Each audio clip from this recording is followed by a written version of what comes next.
ingeniero. Buenas tardes. Buenas tardes, ingeniero. Sí, se escucha. Muy bien. ¿Se escucha bien? Perfecto. Vamos a iniciar la transmisión. Y vamos a también hacerlo por el Telegram. Así no se queja nadie. Tiene todas las opciones. Muy bien.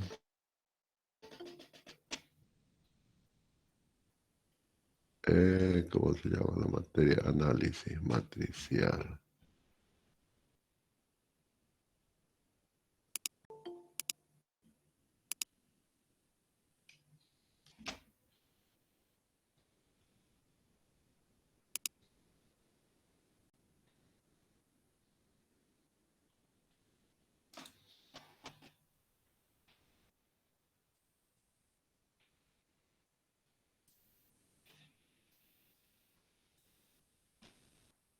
Muy bien.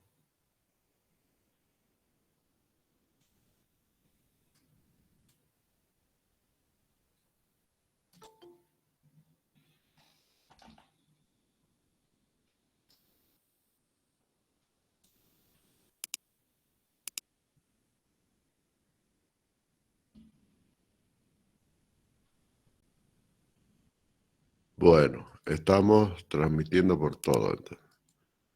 Telegram, el tweet y el meeting. Bien, jóvenes. Bueno, estamos transmitiendo. Está repitiendo eso. La anterior clase estábamos en... prácticamente terminamos los efectos. Los efectos,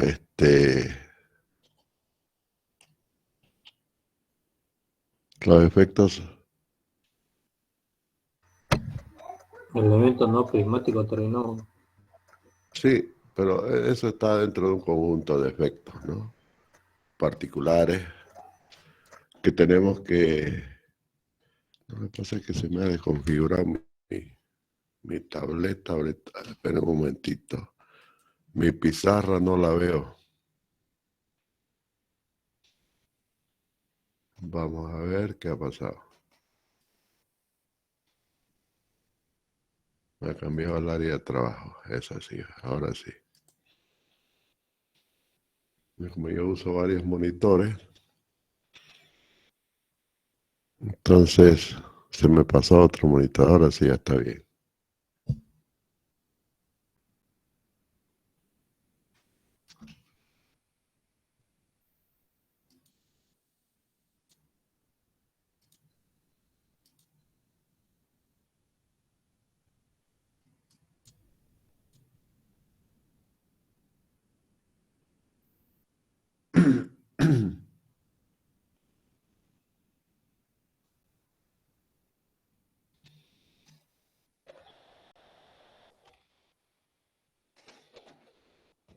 Bien. Ahora vamos a ver qué es lo que ocurre en esta situación. Fíjense, yo voy a dibujar aquí una viga, por ejemplo, esta viguita. Dibujarla en rojo, no hay ningún problema. Ahí está una viguita apoyada sobre unas columnitas, ¿no?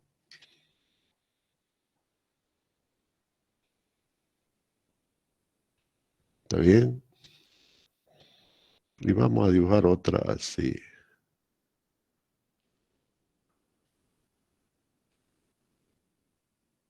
Más o menos, digamos eso. Apoyada sobre las mismas columnitas.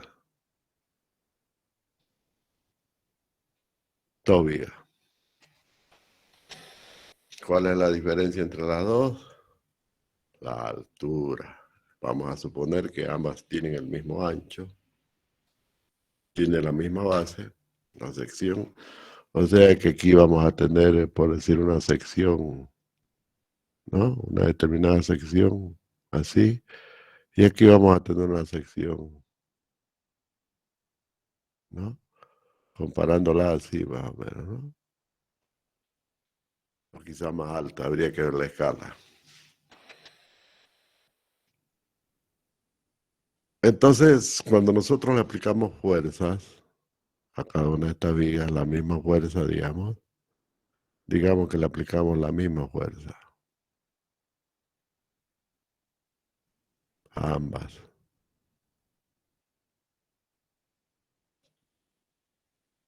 ¿Cuál se va a deformar más? O sea, ¿cuál va a tener mayor desplazamiento? Obviamente la de arriba, ¿no? Porque decimos más flexible. Tiene menos altura y por supuesto que el desplazamiento en el centro, donde se aplica la fuerza, va a ser mayor en la de arriba que la de abajo. Eso es cierto, claro que es cierto. ¿Por qué? Porque sencillamente en la dirección, en el plano donde se está aplicando la fuerza y donde está también la estructura, ¿no? Por debajo de la fuerza hay más masa abajo que arriba. Y la masa tiene la misma característica, o sea, el mismo modo de elasticidad, ¿no? Pero por otro lado, aquí se produce más o menos un efecto arco, ¿no? Más o menos un efecto arco, que acá es menos pronunciado, casi que no se va a dar, ¿no? Eso nos dice de que en una viga de altura, de gran altura, aparecerán para poder compensar el trabajo, no es que el trabajo tiene que ser el mismo, de la fuerza, ¿no? Pero resulta de que no es así, pareciera que no es así. Para compensar eso, ¿qué es lo que tiene que aparecer? Una deformación adicional al interior de la estructura, ¿no es cierto? En este caso, la viga de gran altura me va a generar, ¿no?, un efecto. A esto nosotros lo llamamos en resistencia de materiales las isostáticas, ¿no? Las isostáticas de compresión y las isostáticas de tracción va a ser mucho más pronunciada, ¿no? Esto lo conocen ustedes, saben lo que estoy hablando, ¿no? Aquí están las isostáticas de compresión, que son más limitadas, más pequeñitas, y las isostáticas de tracción también. De modo que en cualquier punto del estado de tensión, fíjense, haciendo un análisis espacial ya no un análisis lineal. No se olviden de que cuando hablamos de elementos prismáticos, nos olvidamos de la sección, ¿no? De ahí que podemos analizar la flexión pura, el efecto de la flexión y el efecto del cortante. Aquí ya no, en la viga de gran altura ya no se puede, porque sencillamente aparecen otros esfuerzos internos que también predominan contra la flexión. Viene la combinación de efectos. Por lo tanto, el estado de tensión empieza a cambiar. ¿Eh? Quiere decir que la famosa ecuación de Hooke, ¿no? ¿Cómo es? ¿Cómo es? ¿No? Es por la deformación, ¿no? En este caso, en el caso lineal es delta L sobre L, ¿se acuerdan? ¿No? Ahora resulta que ya no es delta L sobre L. Ahora resulta que hay dos componentes, una en dirección X y otra en dirección Y. La dirección X, obviamente, la deformación en la dirección X, obviamente va a ser producto de la flexión. Pero la deformación en la dirección Y, porque ya es un estado plano, comienza a aparecer un estado plano de tensiones. Es el cortante, jóvenes. Quiere decir que comienza el cortante a aportar deformación. Y eso ya lo sabemos, porque lo hemos estudiado en resistencia de materiales. Ya lo sabemos, ¿se acuerdan, no? A ver, que no se acuerde, ¿Quién no se acuerda de eso? Diga, yo no me acuerdo, profe. Me olvidé. ¿Ah? Y aquí se las voy a presentar las ecuaciones que le presentó el profesor de resistencia de materiales o de mecánica de materiales, ¿no? El ICO o Juancito, ¿no? Que son hichi, esos sí que son hichi para esto. Buenísimos son, ¿no? Aquí está. No, la que nosotros hemos manejado ha sido que la segunda derivada, ¿no? La segunda derivada de I respecto de X es la que hemos manejado, ¿no? E por I es igual a menos el momento de X, ¿no es cierto? Pero esa es válida aquí. Y hasta cierto punto podrá ser válida. ¿Por qué? Porque esta está despreciando el efecto de corte. Esta. ¿Ah? Se dan cuenta, ¿no? En la medida en que empieza a crecer la altura, nos vamos alejando de los elementos. Claro, sigue siendo prismático, ¿no? Pero nos vamos alejando de el principio de Navier. Las secciones planas permanecen planas antes y después de la formación. Aquí puede ser que les aparezca ya no una sección plana, ¿no es cierto? Puede ser que empiece a lavearse, ¿no es cierto?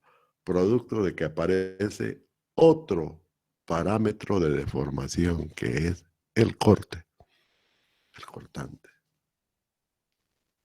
Entonces, a la medida que va creciendo la altura, vamos pasando del estado de deformación unidimensional al estado bidimensional. Es decir, tendríamos que utilizar otras ecuaciones adicionales, como por ejemplo la ley generalizada de Hooke, ¿no? Para poder enfocar el problema tensión-deformación. ¿Ve?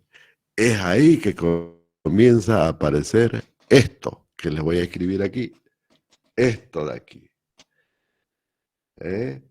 A por G por la derivada del cortante, que le vamos a llamar B, ¿no?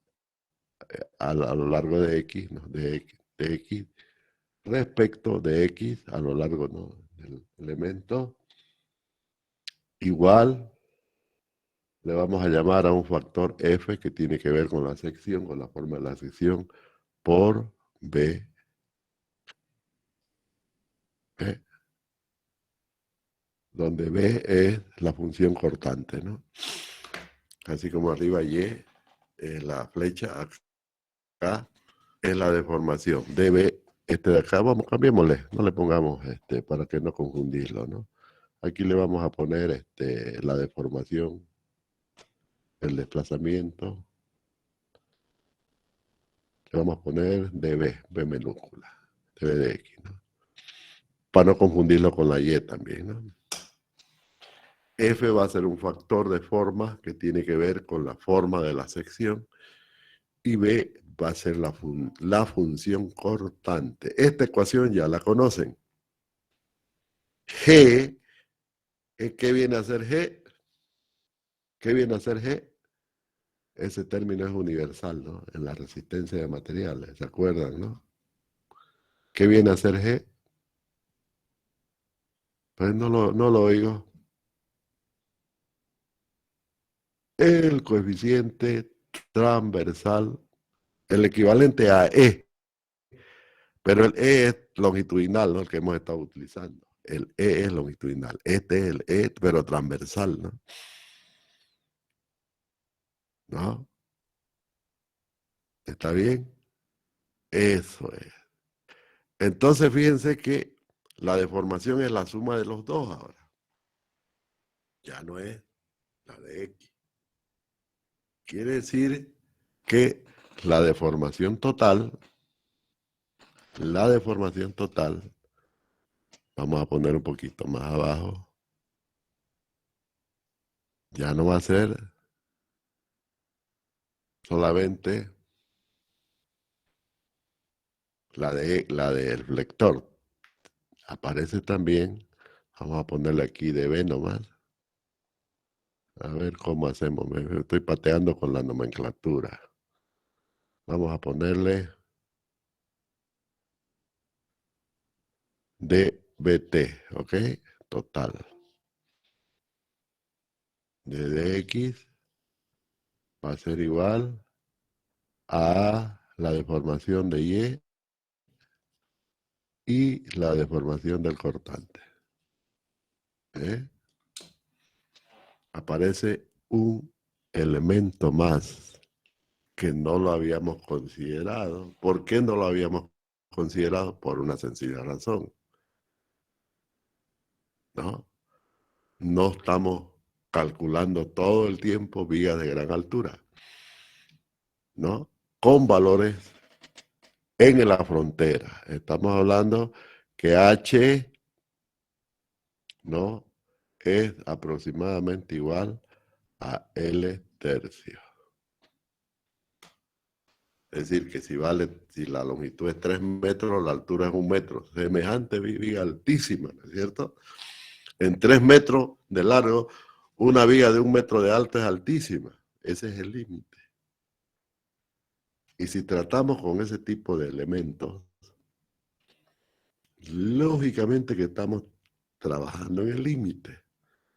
Por lo tanto, es importante la deformación por cortante. Está claro, ¿no? Ese es el problema. De modo que los coeficientes de rigidez del elemento va a estar afectado por algún coeficiente, ¿no? Un coeficiente que tiene que ver con la deformación por cortante. Esa nueva matriz se la voy a mostrar aquí.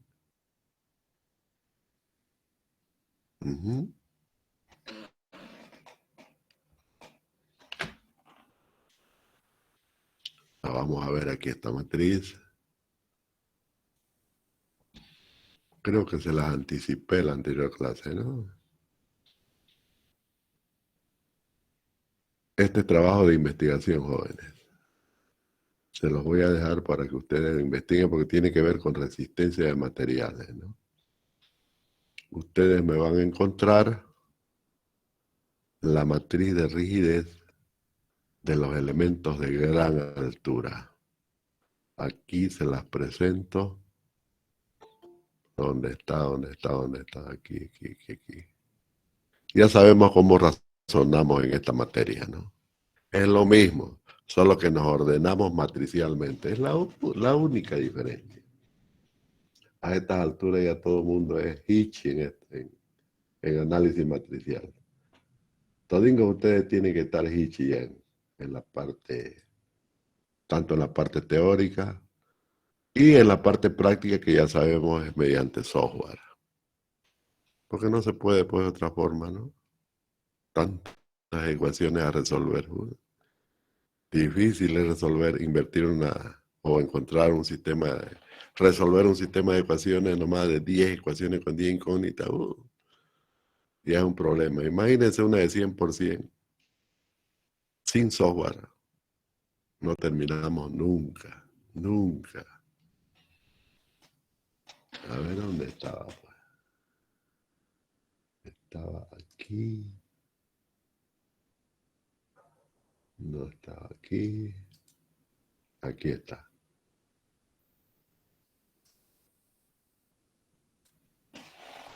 Esta es la figura. Vamos a mostrarlo bien.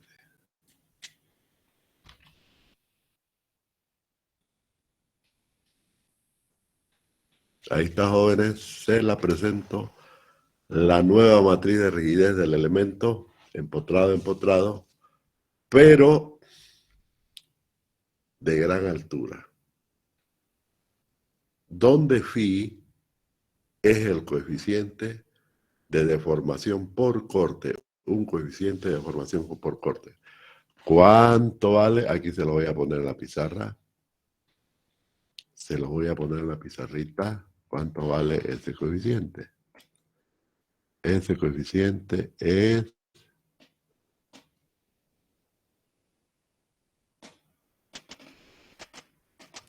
igual, un poquito más abajo lo vamos a hacer aquí. Phi es igual a un coeficiente de forma. Eso depende de esto ustedes lo investigan porque trabajo de investigación. Por, espérense, ¿dónde era?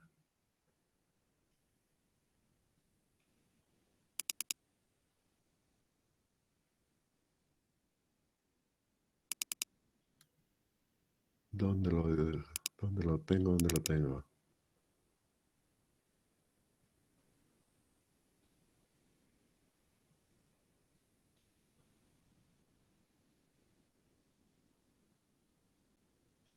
Por 12 EI dividido entre A, G por L al cuadrado. Eso es el coeficiente phi que aparece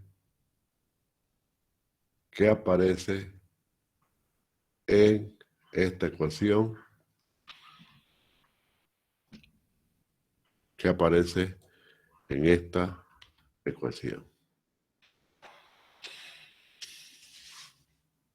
Entonces, estamos afectando la matriz de rigidez del elemento por fíjense, por un factor adicional que le hemos llamado phi, que tiene que ver con el esfuerzo de corte, con la deformación por esfuerzo de corte.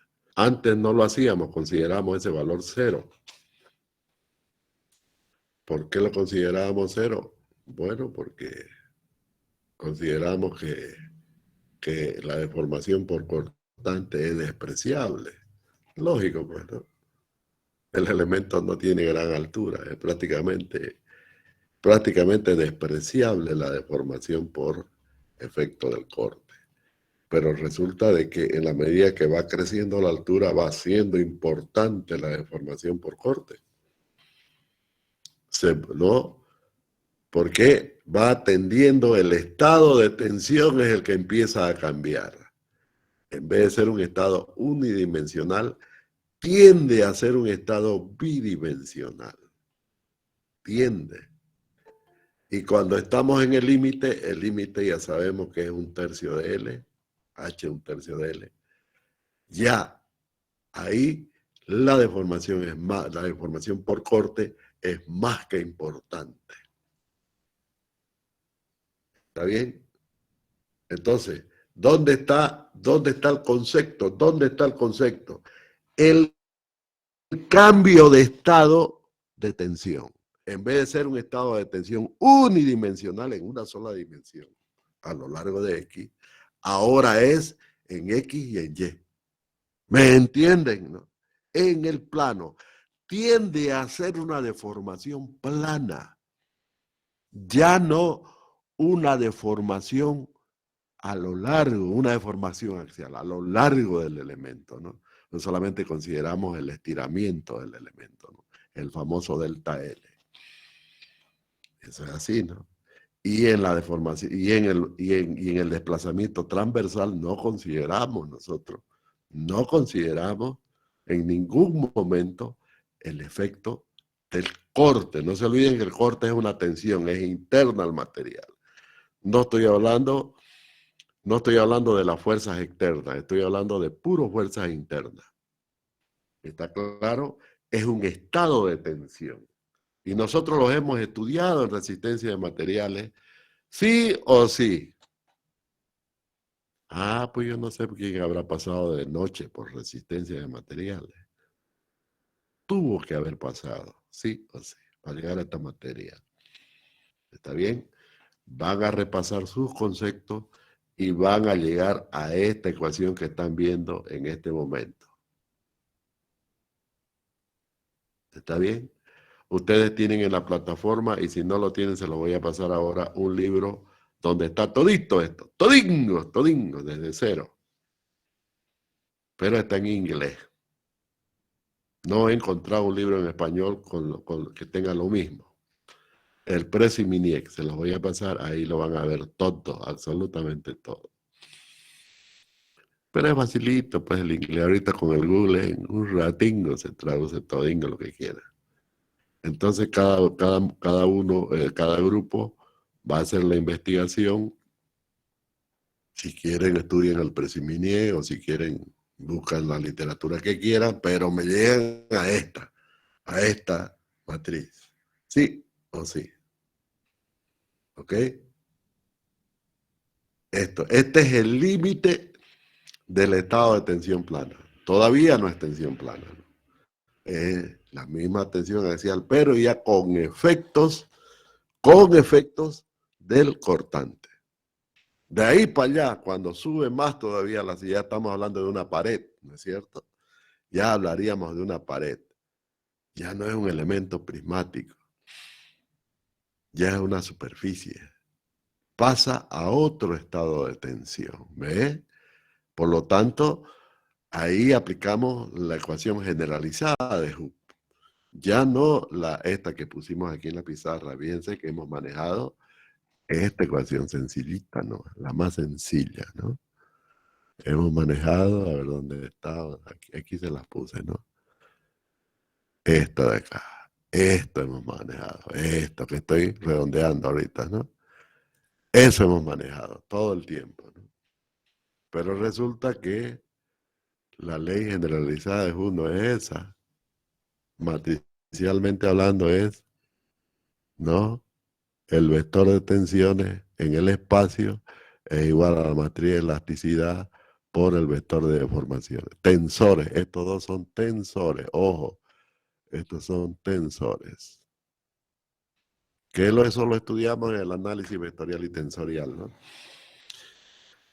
Donde D es la matriz generalizada de Hooke. Todo eso lo van a ver en el libro que yo les voy a proporcionar. Desgraciadamente, o afortunadamente, no sé cómo llamarlo, está en inglés, no hay traducciones al español. Muy buen libro, pero es facilito, pues el inglés técnico es lo más sencillo que hay. Ustedes lo van a entender con facilidad. Además es bonito, ¿no? Es bonito estudiar esta materia. Tiene hartos conceptos. Y todos parten de resistencia de materiales. Todo nace de ahí. ¿Ok? Entonces ya sabemos qué es lo que ocurre cuando las alturas empiezan a ser importantes. ¿Ok? Y de aquí nace exactamente la misma teoría. ¿Qué pasa si le ponemos una articulación? No pasa nada. Igual van a tener los mismos, igual va a estar afectados por corte. Claro, algunos coeficientes se van a hacer cero y otros van a cambiar, ¿no? Y esa es otra cosa. Vamos a tener igual elementos articulados empotrados, pero en general no ocurre así. Cuando trabajamos con pórticos de estas características, usamos directamente el elemento empotrado, ¿no? Pero además de eso, para aprovechar obviamente material, lo que hacemos es utilizar las secciones variables, de inercia variable, ¿no? Esto es básicamente cuando nos encontramos con elementos de sección constante con alturas importantes. Eso es. Fíjense que tampoco consideramos el pandeo lateral. Eso ya lo pueden ver ustedes en cada una de las materias, ¿no? En acero, por ejemplo. ¿Qué pasa cuando el alma es muy delgado y la altura de la viga es importante? Puede haber pandeo lateral, ¿no es cierto? Lo mismo puede ocurrir en hormigón, en el material que ustedes quieran. Pero eso es particular ya, porque ya es un efecto que no está contemplado dentro de la teoría de los pequeños desplazamientos, como es la nuestra, ¿no? Que todavía es válida, aún sea en tensión plana y deformación plana, aún sea igual, sigue siendo válida la teoría de las pequeñas deformaciones. ¿Por qué? Sencillamente estamos asumiendo que el material es elástico, ¿no? O sea, que es un sistema energético conservativo. No se olviden de eso. Siempre son sistemas conservativos. Más allá de eso, se acaba la teoría, ¿no es cierto? Se acaban las bases de la metodología de los elementos finitos en sistemas conservativos y pasamos a otro estado ya, plasticidad, ¿no? Ya con grandes desplazamientos, donde el movimiento de las cargas ya es importante, ¿ves? Y aparecen otros efectos y hay que particularizar ahí. Por eso es que estudiamos estructuras metálicas, aparte de las estructuras de hormigón, así no las estudiaremos pues todas en un solo bollo, ¿no? En un solo... Y listo, no, no es así, no se puede. ¿Por qué? Porque cuando sobrepasamos en los límites de la teoría elástica, que es normal, ¿no? No se olviden que la teoría elástica es ideal, idealizamos los materiales. Pero otra cosa es la realidad, ¿no? El hormigón ya no es ideal. El acero tampoco es ideal. Es el que más se aproxima. Ah, se aproxima, pero no es ideal. Es así. ¿Está bien? Ya dejan de ser en la realidad, ya dejan de ser sistemas conservativos. Claro que se acercan muchísimo, pero eso no significa que se ajusten exactamente a la teoría. Por eso son los famosos coeficientes de seguridad, de mayoración de cargas, de qué sé yo, que por ejemplo cuando estudiamos hormigón armado, ahora utilizamos una metodología que se llama el estado del límite, ¿no?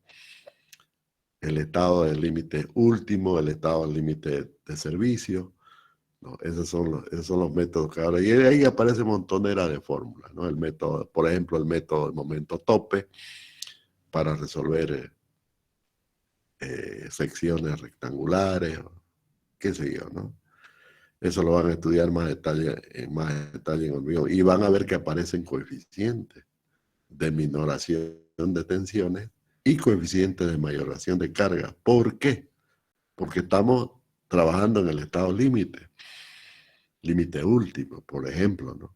Donde la elasticidad está en prueba, está en veremos. Ahí la elasticidad ya no funciona.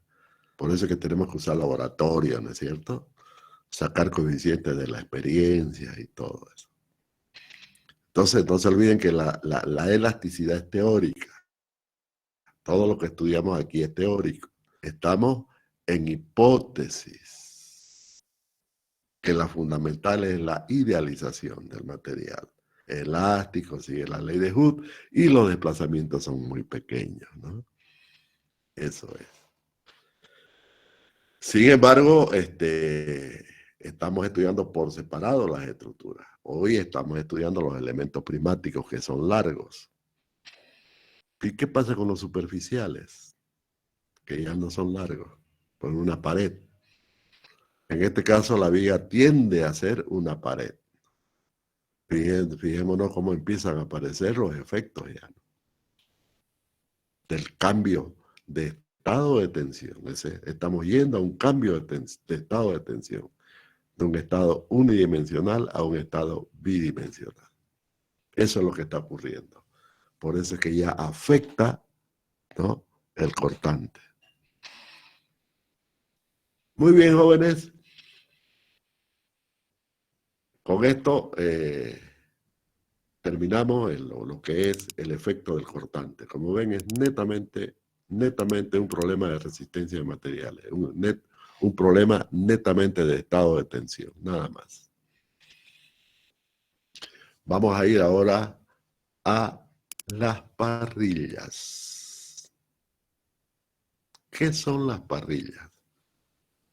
Vamos a ir a ver a dónde. Bueno, primero aquí le pondremos un título, ¿no? Parrilla. Fíjense que seguimos en estructura prismática. Las parrillas. Ah, caramba, no me quiso dar. Paso es por esto. Emparrillado.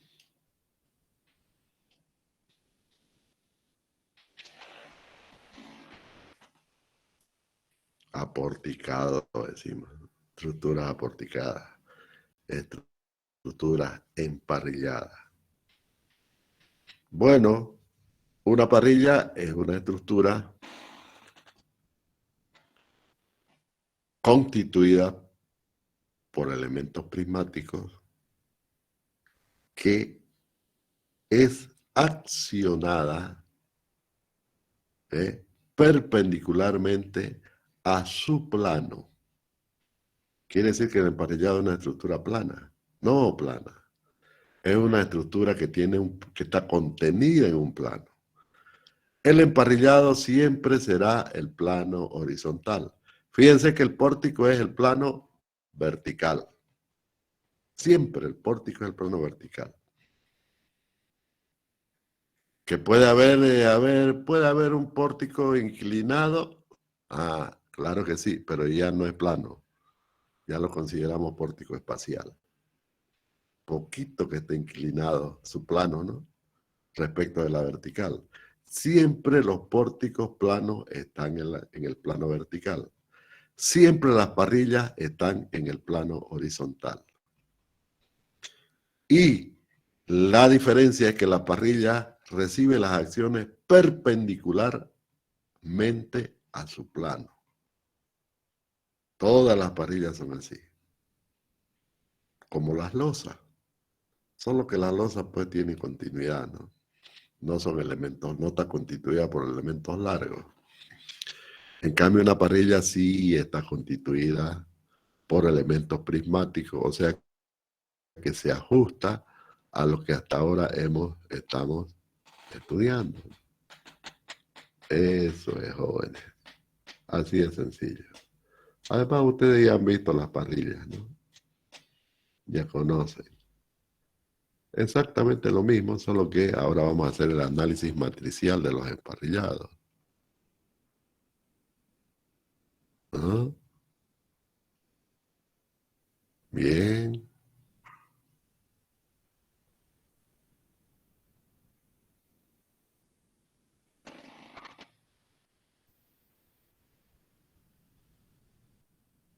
Bien, bien, bien, bien.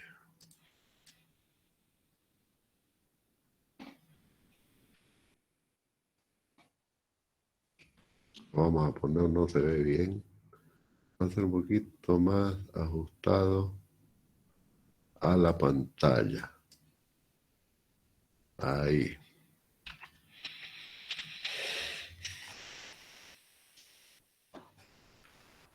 Esa losa que ven ahí es una parrilla. Ahí tienen 3 ejemplos de parrilla. Fíjense la utilidad de las parrillas, ¿no? Se asientan directamente sobre columnas. No hay vigas. El sistema de emparrillado no necesita vigas. La parrilla se asienta directamente sobre las columnas. Pero si ustedes ven ahí un capitel, ese es por otra cosa, ¿no? Aquí se puede ver con absoluta claridad, ¿no? Se puede ver ahí un capitel, o que le llaman un ábaco. Ábaco, así se llama, ábaco. Que es una estructura que se le pone para el punzonamiento, ¿no? Porque si no le ponen eso, la losa se hunde sobre las columnas. O sea, la losa de parrilla, en realidad es una losa, es una parrilla, ¿no? Que se coloca sobre las columnas y arriba se pone una carpetita de hormigón, con lo cual se forma una losa que se llama losa hongo, pero se calcula como una parrilla. Entonces, para evitar que la parrilla digamos, se caiga, ¿no? Sobre las columnas, se hunda sobre las columnas. No es hundir, ¿no es cierto? Eso se llama punzonamiento. Las columnas no hagan punzonamiento sobre la estructura que se le pone a esos elementos, ¿no? Es como cuando le ponemos una zapata, ¿no? Una columna en el suelo. Es para que la columna no se hinque en el suelo, ¿no? Para eso la zapata. Pues si no le ponemos zapata, se hinca en el suelo. Aquí es parecido, ¿no? Entonces, ese hincado que le llamamos es una tensión de cizallamiento puro, que se llama, que se denomina en hormigón, se denomina punzonamiento. Bien, yo les estoy mostrando los ejemplos. ¿Ok? Entonces son elementos largos que tienen nodos. Obviamente, el entrecruzamiento son los nodos, ¿no? El entrecruzamiento de esos elementos. Aquí se le llaman los nervios. Pero en sí es por una jerga constructiva, ¿no? La jerga constructiva dice eso. Los nervios. Que no son vigas. ¿Por qué? Es sencillo. Fíjense aquí abajito. Aquí, en esto que estoy moviendo ahora, ¿no? Las cargas son perpendiculares. Pero fíjense cómo se deforma. ¿Ve? La deformación de un elemento, por ejemplo, el elemento en una dirección, transmite en la otra dirección, ¿no? Otro efecto. No se olviden que hay giro. ¿No es cierto? ¿Se acuerdan de la derivada? De la derivada de I de X. Ese es el giro en cualquier lugar del elemento. Entonces, ese giro en una dirección se transmite en la otra dirección como torsor, ¿no? Ese giro provoca una torsión en el otro elemento, en el elemento transversal a él. Entonces, ¿cuáles son las tensiones a las que está sometida un elemento de parrilla? Eso vamos a verlo ahora. Vámonos a la pizarra. Nos vamos otra vez a la pizarrita, ¿no? Y vamos a ver, como decíamos, vamos a bajar esto un poquito más acá. Vamos a bajarlo un poquito más acá o creamos otra hoja. Listo. Tenemos, ya lo hice con negro, vamos a hacer con negrito. Ahí están los elementos de parrilla.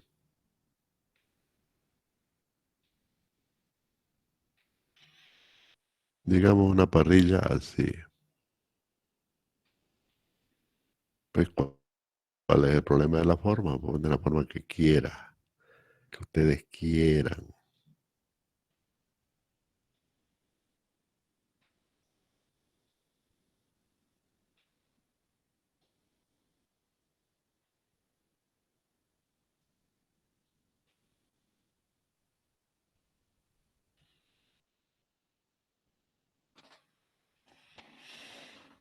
Supónganse que está en el plano horizontal y debe estar en el plano horizontal.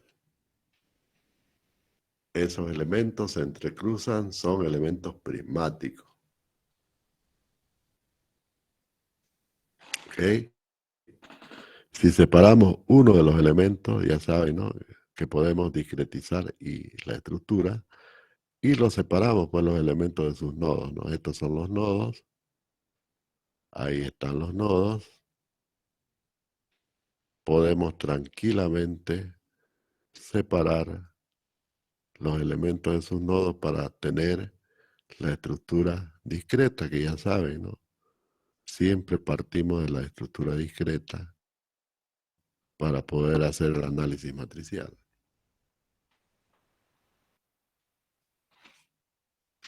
Ya saben que esos elementos curvos los podemos sustituir por un conjunto de elementos rectos, ¿no? Entonces esos curvos es nomás por decir. En realidad son un conjunto de elementos rectos.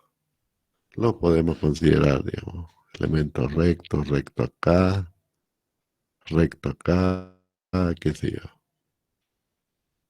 Eso nace de la discretización que asumamos. Bien. Si separamos un elemento y lo ponemos aquí al ladito, ¿no? Ahora vamos a separar un elemento y lo ponemos aquí al ladito.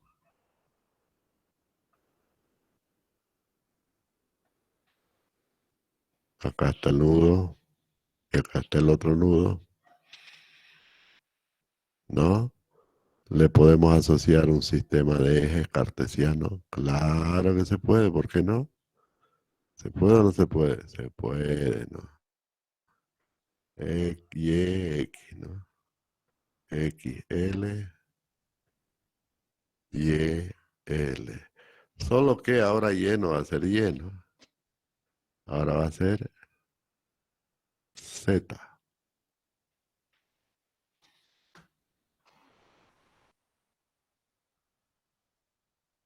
¿No? ¿Cómo es? Y, ¿no? No Z. Sigue siendo el vertical, pues no se olviden que el eje Y lo hemos tomado como vertical. En algunos libros le llaman Z, pero nosotros vamos a llamar Y, ¿no?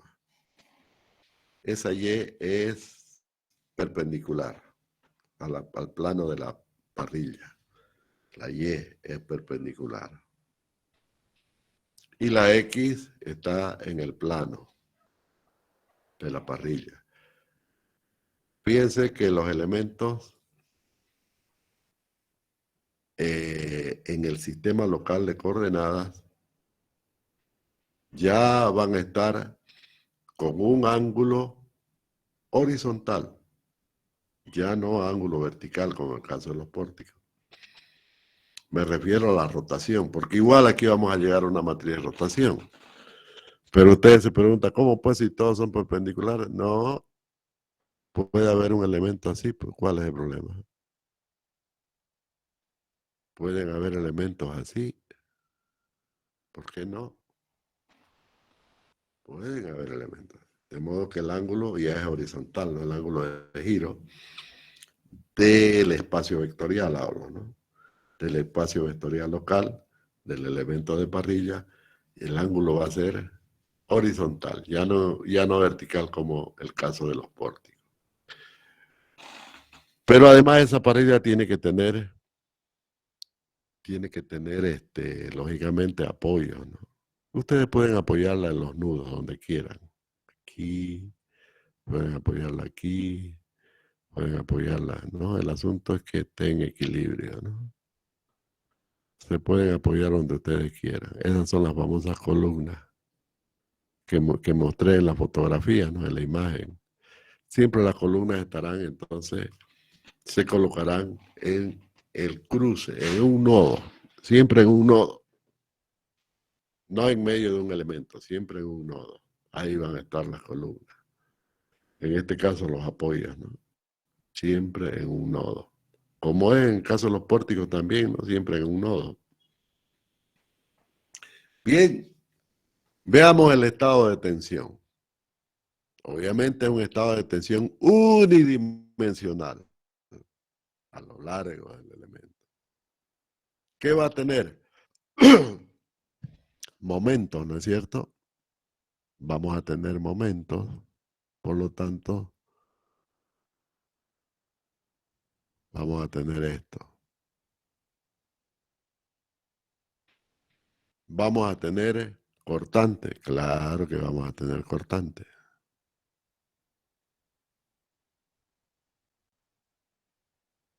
¿Y qué más? ¿Qué más vamos a tener? Fíjense que aquí no hay normal. No hay efecto. ¿Por qué no hay normal? Porque las cargas son perpendiculares a los elementos. Como las vigas, ¿no? Siempre las vigas reciben cargas perpendiculares. Por eso es que la viga, el elemento de viga no tiene más que cuatro componentes de su espacio vectorial local. Aquí el espacio vectorial hasta este momento son 4 componentes, pero no nos olvidemos que cuando se produce la deformación, aquí lo vimos en este ejemplo,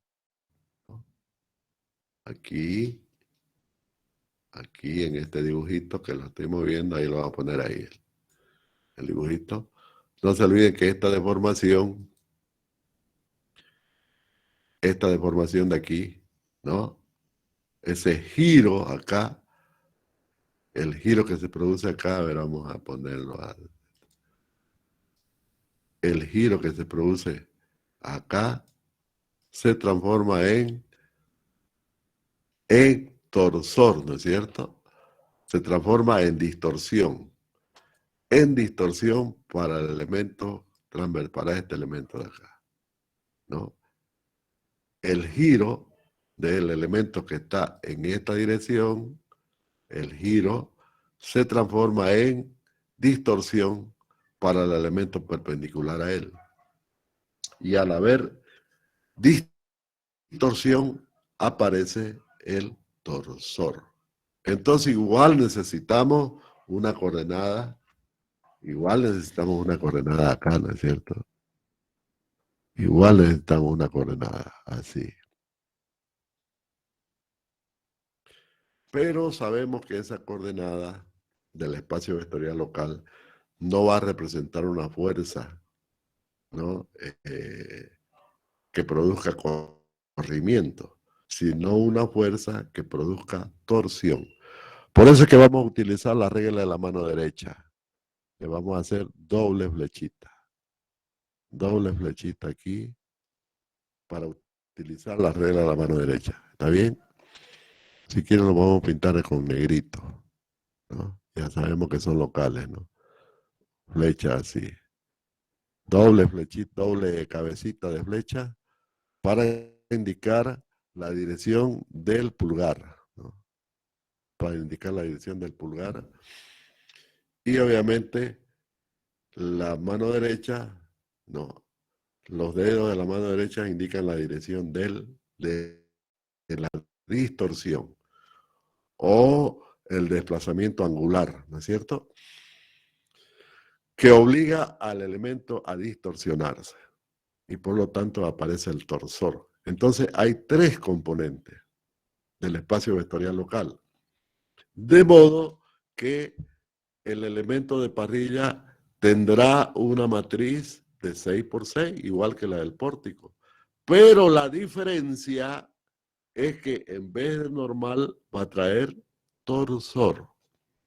En vez de la dirección, en vez de que los vectores normales, que son fuerzas normales, así le llamamos, ¿no? O fuerzas axiales, ahora ya no son axiales, son torsores. Por lo tanto, el espacio vectorial, la flecha, la indicamos así para no confundirla, ¿no? Con 2 cabecitas para indicar la regla de la mano derecha. Así como lo hacemos, pues la regla de la mano derecha para el caso del flector, ¿no? El flector igual es la regla de la mano derecha, pero solo que es fácil indicar un flector en el plano, ¿no? En el plano XY, ¿no? Pero en el plano XZ no podemos, por eso que utilizamos esa nomenclatura. De modo que vamos a tener, ahí están las direcciones, dirección 1, dirección 2, dirección 3, dirección 4, dirección 5 y dirección 6. ¿En qué ha cambiado?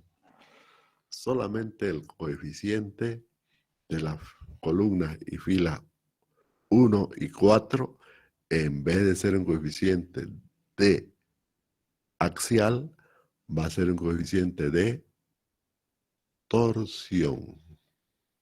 Esa es la única diferencia. Todo lo demás es lo mismo. Todo lo demás es lo mismo. Pero además, cuando aplicamos la rotación, no se olviden que rotan horizontalmente. O sea que el ángulo de rotación es horizontal, ya no es en el plano vertical, no en el plano horizontal. Eso es, jóvenes, así de sencillo. Así de sencillo. El resultado es la matriz, obviamente, la matriz de rigidez del elemento de parrilla, ¿no? La matriz de rigidez del elemento de parrilla, que lo tenemos, ¿dónde está? Ahorita te la muestro.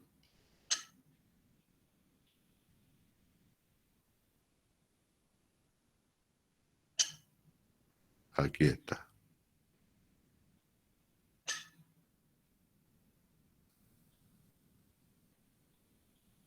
Aquí está.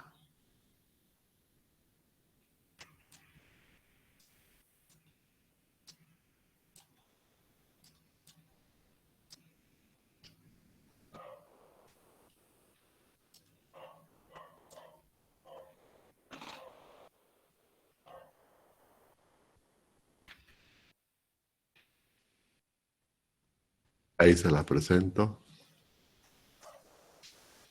4EI, 6. Fíjense que eso no ha cambiado. Lo que cambia es, en vez de decir E por A sobre L, ahora es G por JP sobre L. ¿Qué es G? Es el mismo que vimos en las vigas de gran altura. Es el coeficiente transversal, ¿no? El coeficiente transversal de elasticidad, ¿no? Y ahora es J, ya no es I. ¿Por qué no es I?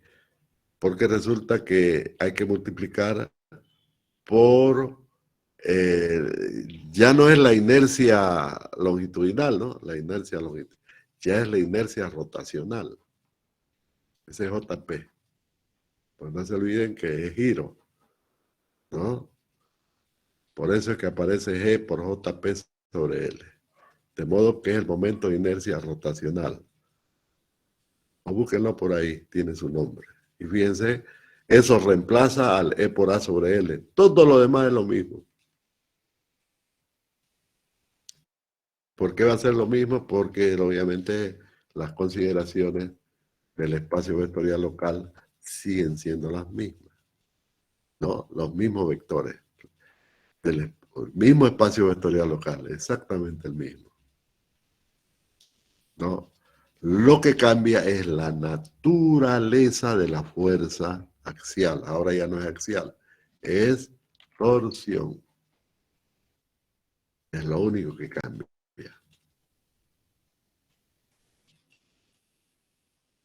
Eso es, jóvenes. Ahí le presento entonces la matriz de rigidez de la parrilla, que es esta tarea va junto con la de cortante, es una sola tarea. Encontrar la matriz de rigidez utilizando el método que hemos visto, el método de la ecuación diferencial de la elástica. Van a estar hichi para el examen, les aviso. Van a estudiar harto. Van a encontrar esta matriz de rigidez solamente empotrado, ¿no? Porque en la parrilla no hay articulaciones. Se puede poner articulaciones, obviamente que se puede, pero ustedes van a ver que no hay. Generalmente las articulaciones se colocan en los pórticos claros, no las parrillas. Eso es. Ahí tienen una parrillita y su ecuación al lado. ¿Ok? Eso es. Aquí están las aplicaciones, ¿no?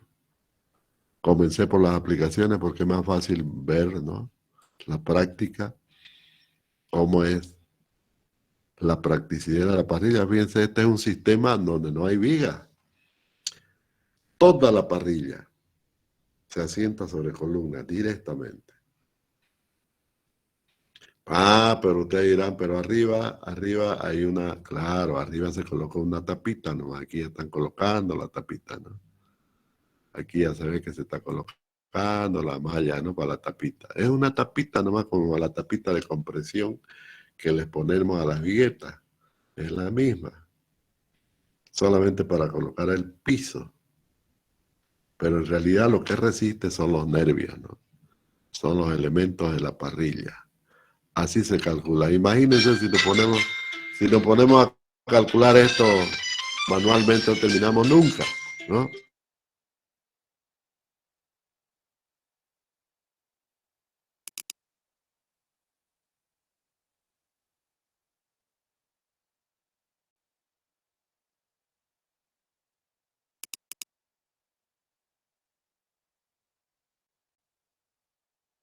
Jóvenes, está clara la figura, ¿no? No hemos cambiado nuestro esquema matemático.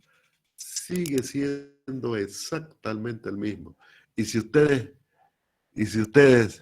preguntan, ¿y cómo armamos la estructura? ¿Cómo armamos la materia y la estructura? Exactamente igual. El procedimiento en SILAB que vimos no cambia. Lo que va a cambiar es la materia. Eso, ahí está. En vez de E por A sobre L, ahora va a ser G por JP sobre L. Eso va a ser. Eso es lo único que cambia. El procedimiento es exactamente el mismo. ¿Ves? De modo que el método matricial es un método universal dentro de las estructuras prismáticas. El procedimiento que hagan para una estructura sirve exactamente para todos, para todas. ¿Qué va a cambiar? La matriz de rigidez de los elementos. Eso es lo único que cambia, ¿no? Eso es lo único que cambia. De modo que el software que hicieron para pórtico también le va a servir exactamente igual para parrilla. Exactamente igual. ¿Ve? Entonces yo podría haber comenzado la materia hablando de la aplicación universal del método. No me voy a entender nunca. Ahora sí ya me entienden. Si yo comenzaba con la teoría general de los elementos finitos y empezaba a ver los espacios vectoriales, estos son así. Es más loco que... Está loquísimo, ¿no? Pero ahora si les hablo de eso lo van a entender, obviamente.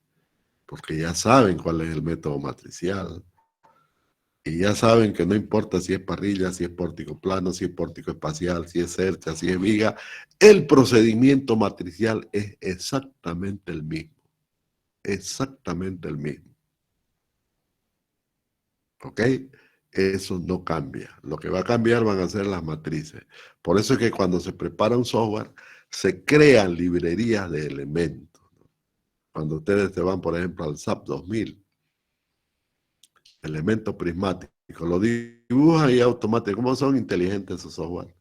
Asumen de cuál es el elemento prismático. Pero cuando ustedes ponen una parrilla, ahí cambia la figura, ¿no? Les preguntan si es un elemento shell o es un elemento, ¿cómo le llama? Bueno, tiene su nombre, ¿no? El elemento shell es placa, ¿no? Ahí cambia, es la única diferencia, ¿no? Pues por todo lo demás es exactamente el mismo. Inclusive en las estructuras planas, inclusive el método matricial es el mismo. Eso es, jóvenes. Eso es. Así de sencillo. Vamos a habilitarle la asistencia. ¿Dónde está mi...? Voy a buscar la plataforma. No, todo es por la plataforma. Ya lo voy a subir. Lo que pasa es que no he subido ningún práctico. Todo lo voy a subir junto en el transcurso de hoy día. Lo voy a hacer más tarde o mañana. No se olviden que a fin de mes tenemos examen. Lo que quiero es que estudien. Esto le va a dar la oportunidad de estudiar. Porque el examen es teórico. Bien, jóvenes. Vamos a dejar la clase por ahora. Nos vemos